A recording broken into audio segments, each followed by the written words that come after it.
everyone, and welcome back to Little Books Great Stories. Today we will be reading PINKALICIOUS, Extraordinary Easter. Are you ready to have an excellent egg hunt with PINKALICIOUS? Well, if you are, please make sure to subscribe to Little Books Great Stories, like the video, and let's read. PINKALICIOUS, Extraordinary Easter. On Sunday, I hopped out of bed in a hurry. "It's here," I said. "It's Easter today. Edgar must be back from vacation." Peter walked into my room still half asleep. "Who's Edgar?" he asked. "Who's Edgar?" I said.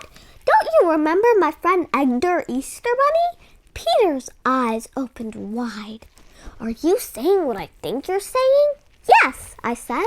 "The Easter Bunny is a close personal friend of mine. He said he'd drop by this Easter on his way back from Ecuador." I changed out of my pajamas and ran downstairs. "Come on, Peter," I said, running into the yard. "Edgar likes to leave me letters. There's got to be one around here somewhere." We searched and searched. Mommy and Daddy came out to help us look. I was starting to worry that Edgar had forgotten all about Easter and all about me. All of a sudden, Mommy let out a gasp. "Look," she said, pointing to a small white basket poking out from the garden. Daddy scooped it out. "It's an Easter basket," he said. "There's an egg in here with a letter for you, PINKALICIOUS." I tore open the envelope. I recognized the writing right away.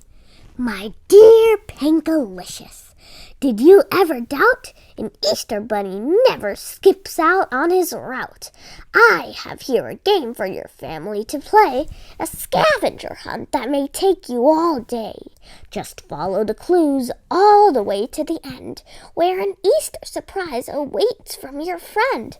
Kind regards, Edgar Easter Bunny." "A scavenger hunt! What fun!" I said. "We've got to follow the clues." I reached back into the basket and pulled out another letter, this one marked number 1. It said, "Number 1. Clue 1 is quite simple. A fine little joke. Just soar like a bird to find your first yolk." "Soar like a bird?" said Peter, confused. "What's that supposed to mean?" "People don't fly, and neither do bunnies." "It's a riddle," I said. "We have to crack the code. Where do birds go when they're soaring in the sky?" Peter thought for a second. "Trees," he said. "Okay," I said. "Now, how are we supposed to soar to the trees?" We looked at each other. "The tree house!" we cried. Peter and I climbed up to the top of the treehouse. From up here, we felt like birds. We looked out the window and saw a small white basket. We read the clue together. "This is a hard one," I pouted. "There's hardly any information on it at all. Edgar is being sneaky." "Number 2. Well done, Pinkertons. You've got a good start. But this next one will test your clue-solving smarts." "Maybe Edgar is being clever," said Mommy. "He thinks the clue will test our smarts." "Test our smarts," says Daddy. "Where would we go to test our smarts?" Peter started jumping up and down. I knew he had the answer.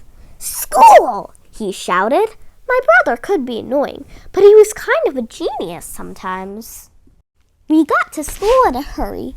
There was only one problem. We didn't know where Edgar would have put the basket. I said. "Edgar would have probably head over to the art room. Edgar loves art exhibits." Since the building was locked, we walked around to the outside of the art room's window. Just as I suspected, there was a small white basket waiting for us there. Peter read the clue this time. I helped him with the hard words. "Number 3. Splendid! Hooray! What an excellent race! It's a hop, skip, and a jump to the next hiding place." Edgar is talking about the playground, I said. That's where we play hopscotch, the Easter Bunny's favorite game. Let's go, said Mommy. In Edgar's honor, we bunny hopped the whole way there. This time, the white basket was hard to find. Daddy swung up high for a bird's eye view. Mommy and I dug through the sandbox. Finally, Peter found the basket. It was under the slide. We gathered around to read the note. I wondered how many of these there were left. Edgar was one to hop ahead of me. Number 4. Don't worry, my dear. Your basket is close. Just go to the place PINKALICIOUS loves most. Wait a second. The place I love most? Well, PINKALICIOUS, said Daddy, what place is that? I stammered. I don't know. I'm just not sure. Can't someone pick their favorite place instead? No, you have to choose, Mommy said. Just think. You'll know what's right. I closed my eyes and used my imagination. I thought of my favorite color, pink. Pink always helps me ask myself what place made me think of that perfect color.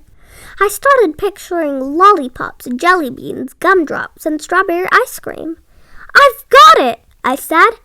Mr. Swizzle's ice cream shop. There's no place pinker in the whole wide world. When we got to Mr. Swizzle's, the door was locked. A note said, "Closed for Easter." Oh no, I cried. Now what were we going to do? I was sure I had figured out the last clue. My favorite place had to be full of pink. I was out of ideas. I felt like a rotten egg. It's okay, PINKALICIOUS, said Mommy and Daddy. Yeah, said Peter. Let's just go home. I think I have some candy in my room somewhere. Home? Home! That's when it hit me. My favorite place wasn't Mr. Swizzle's ice cream shop. That wasn't even the pinkest place in town. My very favorite place in the whole world was where you could find the most pink under one roof. My house! We walked all the way home as fast as we could. On the front doorstep was a small white basket with a pink envelope inside. I opened the envelope and read the note aloud. You've done it! Yippee! You've won the grand prize. I wish I could see you with my own bunny eyes. But away I must go to spread some more fun. The Easter Bunny's job is never quite done. An extraordinary day this has been, you'll agree. Have an excellent Easter. Love, Edgar. That's me. We opened the door to our house. Inside was the most extravagant Easter basket I had ever seen, filled with chocolate, eggs, and jelly beans. It was the most pinkatastic prize in the world. Too bad I couldn't eat it right then. I was exhausted. Thank you for listening to today's Read Aloud. Please come back again next week for another great story here at Little Book's Great Stories. Bye!